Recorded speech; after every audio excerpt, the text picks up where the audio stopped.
So what's up guys, I am BlackOpsAmazing, welcome back to another Zombies Questions, where today I'm going to be answering a ton of your questions that you guys have been asking me in the comments section below. If there's anything that you want to know to do with the zombie storyline, make sure you leave them in the comments. But anyway, as always, if you enjoy the video, a like rating would be appreciated. Make sure you are subscribed to stay up to date with the latest videos on the channel, and without further ado, when you're ready, here we go. So the first question is from Jake, and he said, how did the 1.0 characters get to Area 51 from Shangri-La? Simple answer, they teleported. As we know, they used a lander to get from Kino to Ascension, and then from Ascension, they teleported to Call of the Dead, and from Call of the Dead, they teleported to Shangri-La, and then finally teleported from Shangri-La to Moon, or specifically Area 51. The next question from Andrew says, if Richthofen didn't collect the blood vials, would the time loop of Revelations end up with the premise characters actually living and being with their family? Well, as we know, the premise version of Richthofen had his blood vial before Origins,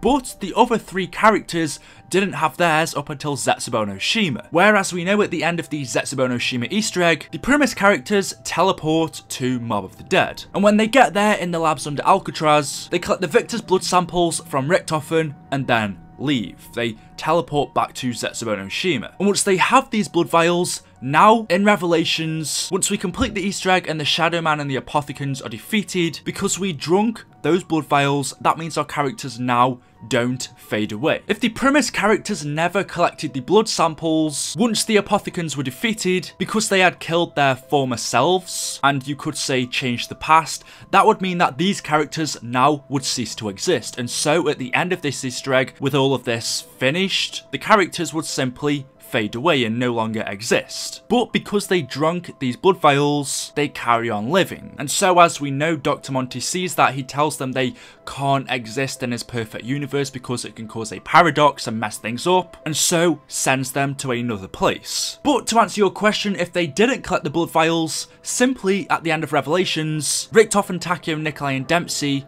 would fade away. They would no longer exist, because each and every version of them that existed in the other universes has been destroyed, and so these characters would be wiped from existence. But because they drank the blood, they carry on living and the loop continues. Kale Nation says, who is Samantha's mother? Well, we don't know who Samantha's mother is, but we do know that she died. When Samantha was born on November the 5th of 1934, Samantha's mother died during childbirth, and so Dr. Maxis ended up bringing Samantha up on her own. Exotic Panda Gaming and More says, how did the 1.0 characters end up in Shi no Numa? Because that is the first time that we see them appear. And he's right, the first time we see our characters together is in Shi no Numa. But we know that the story with them starts way back before that. Well, as we know, our characters were all captured and then taken to Siberia, Call of the Dead. Once there, they were experimented on by Richthofen, and when he had finished his experiments, he brought them back to Derice, where they were put on status until he needed them. But not long after the zombie outbreak happened, Samantha took control of the zombies, and the Derice facility was quickly becoming overrun. And so Richthofen awoke his test subjects, Takeo, Nikolai and Dempsey, and Richthofen tells them that in order for them to survive, he needs to listen to what they say. And so that's exactly what they do. With the facility quickly becoming overrun by zombies, Richthofen comes up with a plan, and in order to fulfill this, he needed his diary. Since Group 935 and Division 9 were working together at Shi no Numa, Shi no Numa was the location where Richthofen left his diary, and so, along with the characters, quickly teleported from Derice, which was becoming overrun, to Shi no Numa. And they went to Shi no Numa to collect Richthofen's diary, where he would begin to form his plan to defeat Samantha. So that answers your question. The first time we ever see them together is in Shi no Numa, and the reason for that is because they were awoken in Derice and then quickly teleported to there to collect Richthofen's diary. So that's the first location and the first map that we play as them all together. And then obviously from Shi no Numa, once they have his diary, they teleport back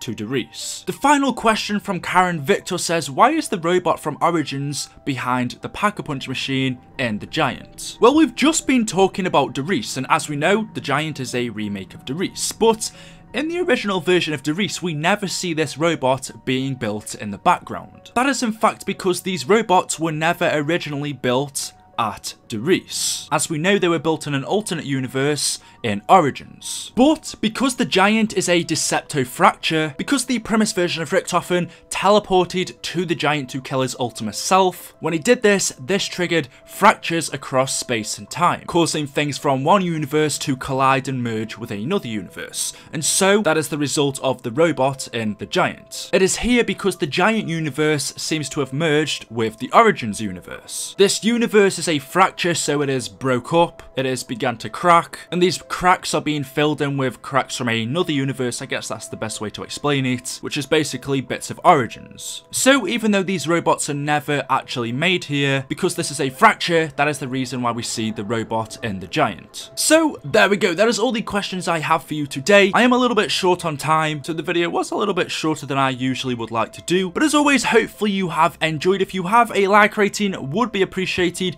Make sure you are subscribed to stay up to date with the latest videos on the channel. Thank you very much for watching, and of course, we'll see you all in the next video. Thank you, and goodbye.